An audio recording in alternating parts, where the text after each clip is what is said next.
Hi everyone, welcome to Models and Agents for Beginners, episode 58 for June 2nd, 2026. Let's break down today's coolest AI news so anyone can understand it. We've got some really cool AI stuff to talk about today. Let's dive in. So imagine you open a help chat on your favorite app and ask it to fix something small, like changing an email. That is exactly how some hackers recently took control of big Instagram accounts.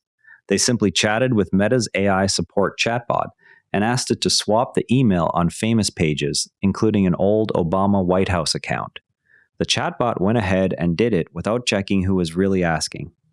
Think of the chatbot like a super friendly store clerk who has been told to help customers fast and never argue.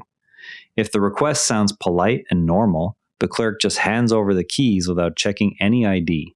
In this case, the keys were full control of the account, and two-factor authentication never even came into play. Meta has now fixed that specific trick, but researchers already saw a new version of the idea spreading on Telegram. This matters because lots of us use Instagram for school projects, sharing art, or keeping up with friends. It shows that even big companies are still figuring out how to make their chatbots truly safe. For you personally, it means paying attention when any AI has access to your accounts. If something feels too easy or too helpful without asking for proof, stop and double-check yourself. Right now, you can learn from this by trying Meta's regular AI features on Instagram with your own small, safe questions and noticing what it asks before it acts. Okay, now for my favorite part of the show, the deep dive where we see how something actually works under the hood. Today, we are looking at why the chatbot fell for the trick in the first place.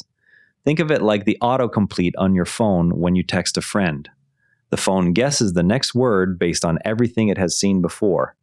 The AI chatbot works the same way, except it guesses the next action instead of the next word. First, it turns your typed words into numbers it can understand. Then it looks at patterns from millions of past conversations to predict what should happen next. If the request sounds normal and matches those patterns, it just carries out the action. The tricky part is that the AI does not have a separate safety check built into every single reply. It only follows the instructions it was given during training, which told it to be helpful and quick. And that is basically how the Instagram chatbot worked.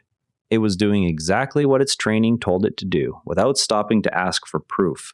So next time someone says AI chatbots are magic, you can tell them they are basically super fast autocomplete that sometimes forgets to ask for ID. And that is basically how this kind of AI works. Not so scary once you see the steps, right? Now let's look at some cool stuff you can actually try yourself. A new tool called Top View lets you create AI videos by first building a visual storyboard instead of just typing one sentence and hoping. You lay out the story on an infinite canvas, move scenes around like puzzle pieces, and then the AI generates the video based on your plan. Think of it like planning a movie on paper before you start filming, except the AI does the filming for you. This gives you way more control than the old method of typing a prompt and crossing your fingers. It is perfect for anyone who makes TikToks, YouTube Shorts, or school project videos. Go to TopView's website, start a new project, and try dragging a few scene boxes onto the canvas to show what happens first, second, and third. Then hit Generate and watch how the AI follows your visual plan instead of guessing. Another tool worth checking out is Codex from OpenAI. It is being positioned as a helper for regular knowledge work, like research, data analysis, and writing tasks that lots of students already do. Think of it like having a research assistant who can sort through information and suggest clear summaries, but you still decide what to keep. You can try it on OpenAI's website by starting a new chat and asking it to help organize notes for a school project. The goal is to show how these tools fit into everyday work rather than just coding. Google also used AI in fun ways at this year's Google I/O event. They created interactive experiences with real-time translation, image generation, and on-site activities for attendees. It is a nice reminder that AI can make events more welcoming even if you are not a programmer. And that is a wrap. If any of today's stories made you go, that's cool, go play with it. Curiosity is how every expert started. See you tomorrow.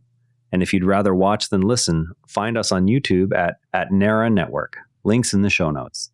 And before you go, this show is part of the Nara Network, a family of daily podcasts covering tech, science, markets, and more. If you enjoyed today's episode, give Unintended Consequences a listen, true stories of good intentions that backfired. You can explore the whole lineup at neurrennetwork.com. This episode used AI voice synthesis of my voice. Editorial selection and analysis are my own.